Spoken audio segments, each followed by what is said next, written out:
Welcome, everybody. I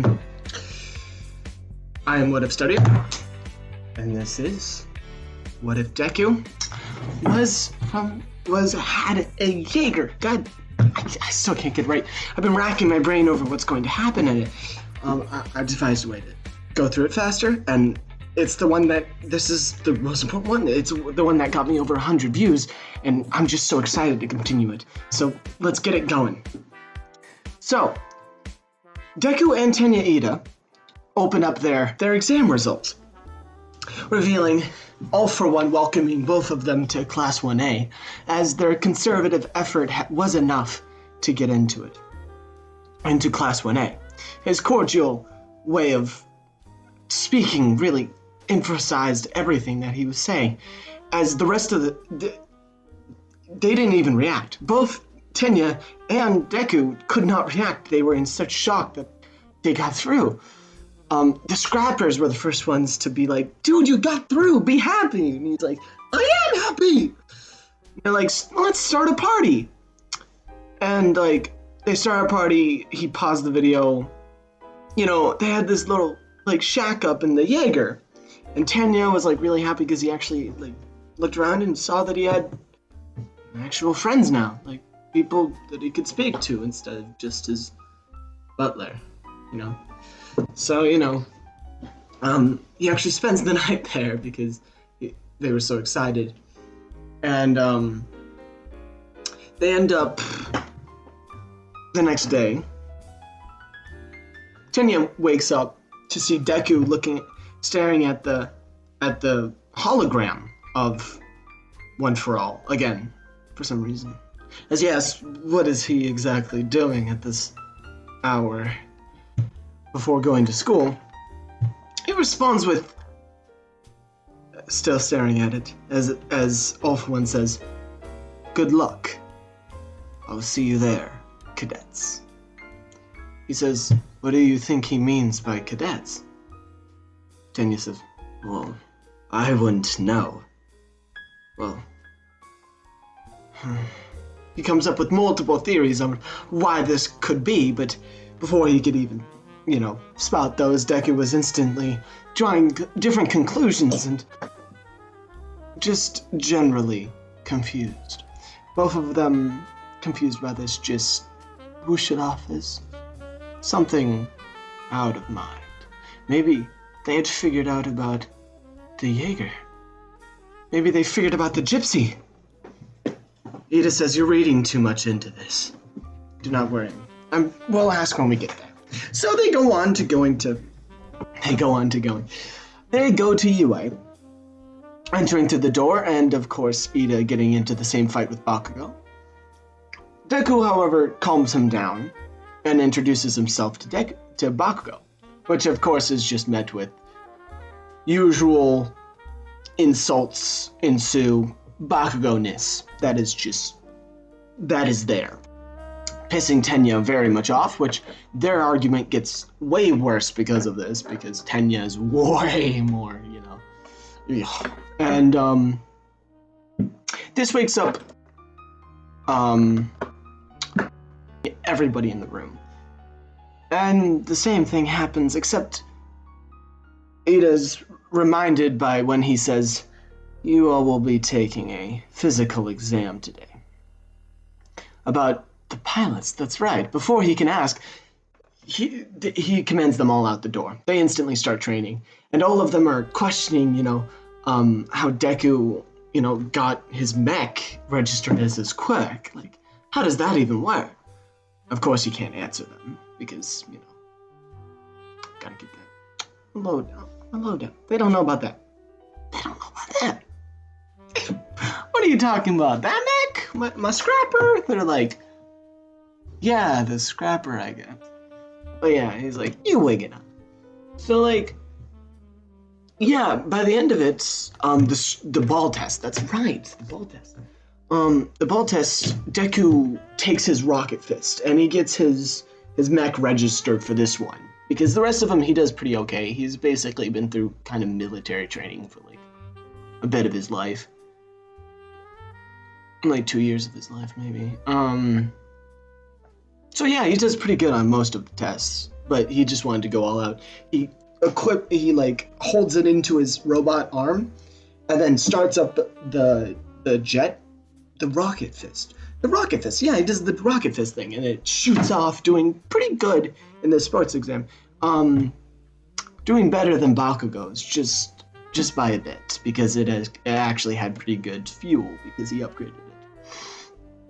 Now, when Idia comes up, this was cool.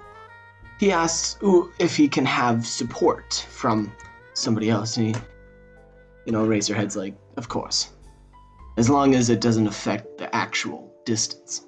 He says, that's fine. All I need is for it to be 3 inches off of the ground. As he asks Rocco to come over and hold it up there.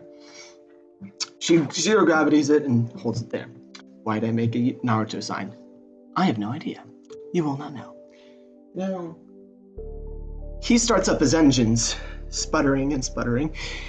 He suddenly zooms off, missing the ball, making Bakugo laugh hilariously. I mean, if you thought that you've heard Bakugo laugh realistically before, you'd be sorely mistaken. He's like, he missed! And freaking Eraserhead's like, he missed? Araka's like, oh, god damn it. He's still holding it. She's like, should I still hold it? He's like, yeah, I don't know where he went. Because he went literally so far up into the air. And all they hear for a minute is, and it's just coming down. And it comes out parting the sky, spading onto the ground as he shoots by, kicking the ball as hard as he can, fracturing his leg a little bit, but kicking it so far. Reciprocal burst! And that shoots it so far, he gets second place on the ball throw, pissing Bakugo off a lot. And Bakugo and Iida have a lot more of a rivalry this time. But Bakugo is allowed, into the main circle, I guess, of main heroes. He's considered more powerful in this version, I guess. Now, on the way back, they ask a lot of questions to Iida and Deku about, his mech. Like, they saw the rocket fist, and they're like, can you do other stuff? Like, can you attach stuff? And just generally asking about the mechs that they use. Because now this has gained, I think, Iida some clout. So now he becomes the, main leader, what was it called? The class representative, actually, for the whole entire class now. Much earlier. As such, he's given more, he's allowed to do much more. Which he's allowed to give Deku some scraps and stuff. For him to fit around in class, so that he doesn't get so bored. Which was a special request from Deku, because he finds that it's much more useful for him to figure out about more robotics than usual. But while he was looking for extra scraps, he also happened to find a cargo container. While he searched even deeper and deeper, he found that this cargo container was not usual in all the rest of them. What could it be? As he goes down, he has Deku follow with him, as it was quite massive, as they find the Gypsy Danger was underneath the whole entire UA. Now the UA, both of them shocked, they start asking questions to either one of them start asking questions to each other. Of course, trying to keep their voices down, Iida was insistent on this. He tried putting his key into it, but nothing was working. Until All For One appeared behind them. Both of them shocked. They both felt like running. Iida's legs started to spur up a new engine reciprocal burst, as All For One clouds them with dark energy, canceling out their vision, and saying, "Don't run. Fools, you'll only get killed. So you found it. The Gypsy Danger. Ida shouts, "But I thought we had the scrappers! They said that they would watch it daily!" Just like pans over to the sea where the scrappers are just like sleeping. Just like, where's the milk? Like, we're doing so good, guys! But yeah, he's like, don't make any sudden movements. Let me explain. So he goes on to explain that this was their property originally. It's theirs. It's the Jaeger that they owned before. But Deku counters with that, the guy who owned it, the guy who piloted it, gave it to him in his dying breath. So he gave him his dog chain as he gives as evidence, and also the key.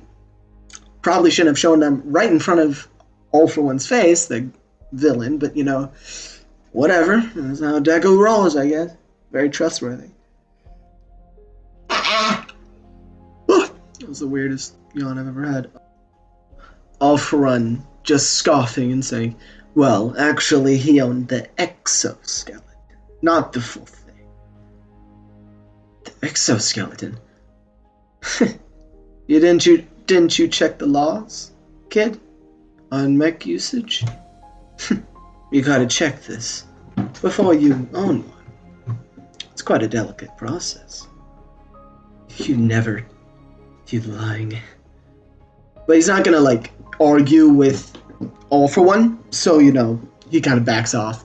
But All For One also hears a little alarm and says, "You're late. Follow me." As both of them are just okay. They just follow him. So basically they think they're gonna get reprimanded for checking out stuff that they shouldn't. Get down to people's business, which is pretty bad.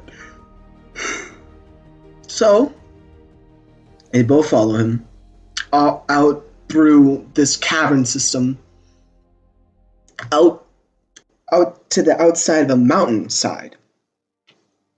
As they check around, they can see no city unless they were to go around the whole thing. They figured out that they're in the USJ, but the whole entire thing has been coded so that it looks like the outside. And this is some new floor pan. This is some new ceiling panels for camouflage.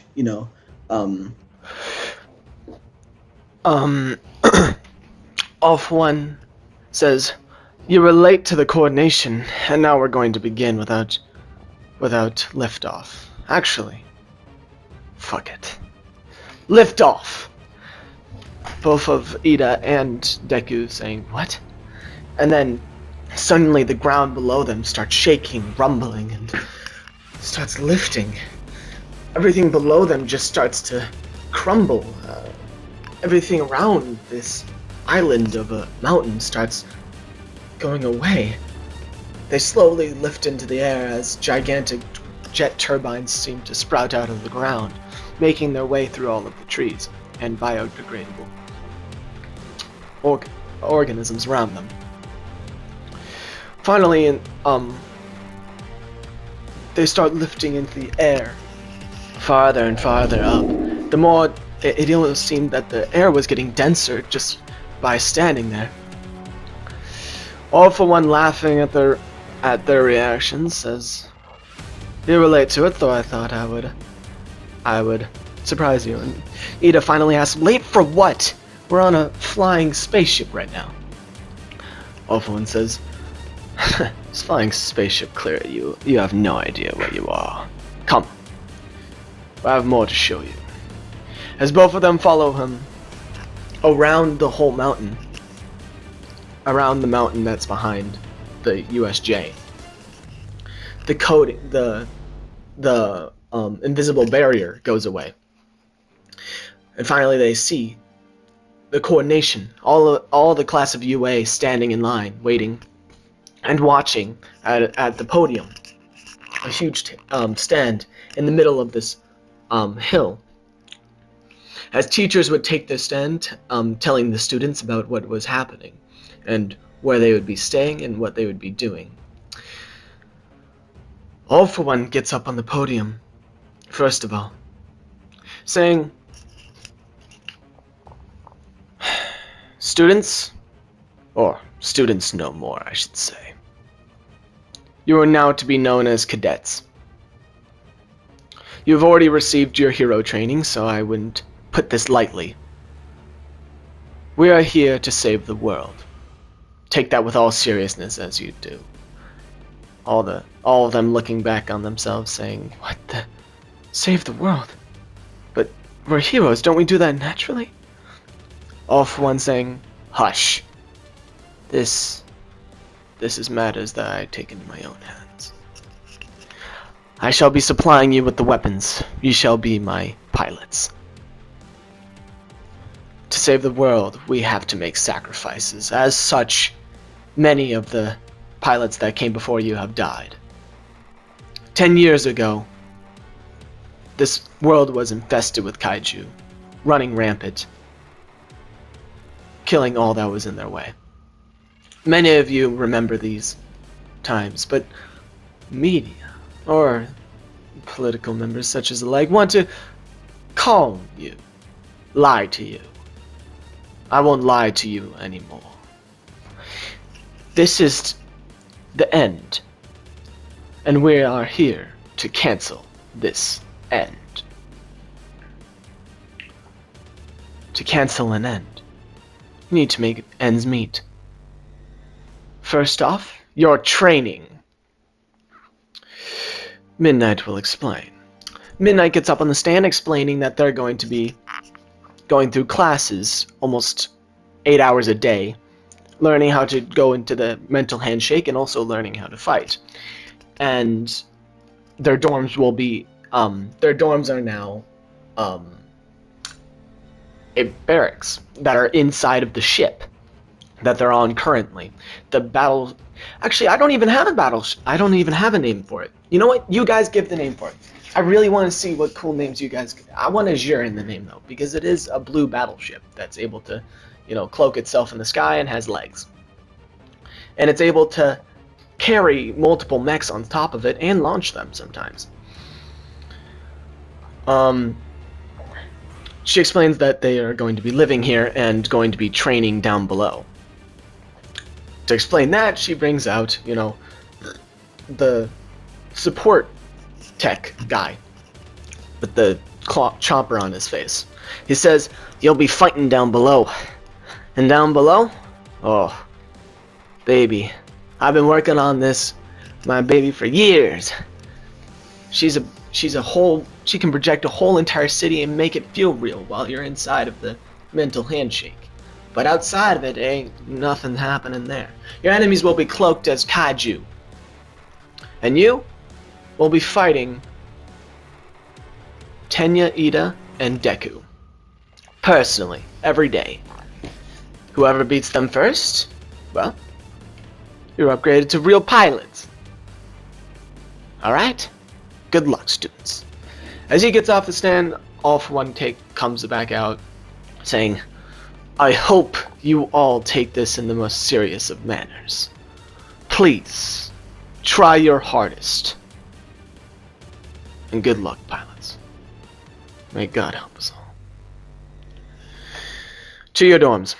So he ends the conference there, they all go down and they start training and stuff and learning. And everybody's really kind of confused, trying to figure out what's happening. And Deku's like, this sucks. What about my mech? And they brought it up already. They brought the Gypsy up and Scrapper for him to roll around normally in his normal life. But they're not allowed to go back to Earth. They're stuck on the ship now. They live on the ship now. Parents have been notified and kept secret. So that's pretty interesting. And on the ship in the underbelly, that's where Deku spends most of his time working on the shop, in the shop, working on, giving his mech some energy and stuff, because they completely stripped it except for the exoskeleton of it, which basically means that there's no armor on it except maybe for the face. That's it. So basically, he's been working on getting it a new engine and getting it some protection. Just one protection, that's all he needs. As he fights, the others in their mechs, which I still don't know. Actually, you know what? I might use some OCs because people really do put thought in those ones. I'm going to use some of yours. Comment down below, and I want to see what your submissions look like. That'd be pretty cool. Please submit a picture and name. That would be pretty cool. Right now, all I got is Coyote Tango as like an option because they could salvage that. Now, constantly fighting throughout a city, he paint jobs his exoskeleton to look like a city, and also, to have a finishing blow. So they actually have some power behind their punch. And most of their strategies happen jumping behind buildings and sneaking around behind them and then taking them down. As they do, they have to have team fights now because literally nobody can stand up to them.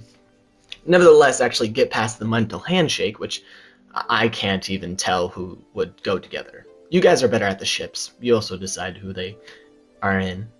And most of them have like the quirks kind of like match the style of the mech.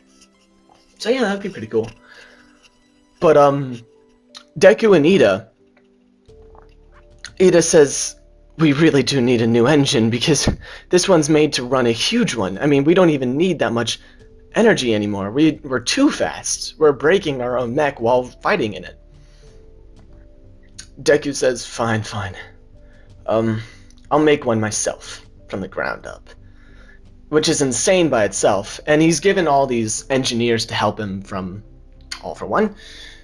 And they help him design a completely new engine, which is actually like, it's not an engine at all. It's a part of his being. It's his baby. It's made to fuse to the character, like when you connect mentally to the Jaeger, you're connecting to its core now, to its engine. So your physicality affects the mech. If you're strong, the mech's stronger. And this helps a lot because Deku is pretty kind of buff this time because of his military training, and everybody else is having a pretty hard time in this, militaristic, on the helicarrier training all the time, and he has very little sleep because he's working on the engine and working on going to practice and having to fight the others. Ida does mention this a lot to him and really wants him to rest, but he keeps on pushing it. As they start fighting more and more, their final test to becoming actual pilots is Coyote Tango. They start out in the city, dodging around Coyote Tango's gigantic mortar, and they accidentally get shot in the arm. Now, it's realistic, the pain. It's simulated pain, of course, but it still freaks them out because if they were to get hit in the actual cockpit, that would hurt exponentially worse. And Deku falls asleep during this fight. Behind cover, Ida realizes that Deku is actually fallen asleep. And he's made the new engine, so he didn't understand why he pulled an all-nighter last night. And he's super stressed out. Ida's pushed to his limits of having to dodge around the city and trying to pilots, please stand down, and they keep on shooting at him. Those gigantic mortars are terrifying, and almost shoot at him, and he gets scarred right on his face, right here, by huge shrapnel flying past him. He almost died. This is the first time that he's actually gotten close to getting hurt, really getting hurt, and it terrifies him. And his knees get wobbly, and he sits behind cover, right behind it, as they keep on shooting the mortar right next to him, just bang, bang, bang. And it keeps on getting louder and louder until he can't take it anymore. He seems, God damn it, Deku! I'll have to make this out myself. Ugh. As he physically stands without Deku's help, it really does strain his body like it did, the main character of Pacific Rim, giving him some of those, burn marks that the character got. And getting up, he has to jump around the buildings, but he keeps on getting hit and hit. And then he finally just lets go. Recipro burst! He does it without even thinking. The mech's legs sprout out engines, huge engines that start combusting and make him fly around the arena, surprising everyone. Everybody's shocked, commanding Coyote Tango to try to shoot him out of the sky. But he can't. He's missing and missing and missing until finally Coyote Tango is taken down by a huge kick from Ida. Placing his hand down on him, he couldn't finish him off. He has no main thing. Stand down, pilots, he says. Stand down. Ida falls down, and that's where we'll leave it off. Thank you so much for watching. Like it if you want to see another a third episode, a third part. This was a fun one. It's been great. Have a lovely day. As always, have a lovely day. Bye bye.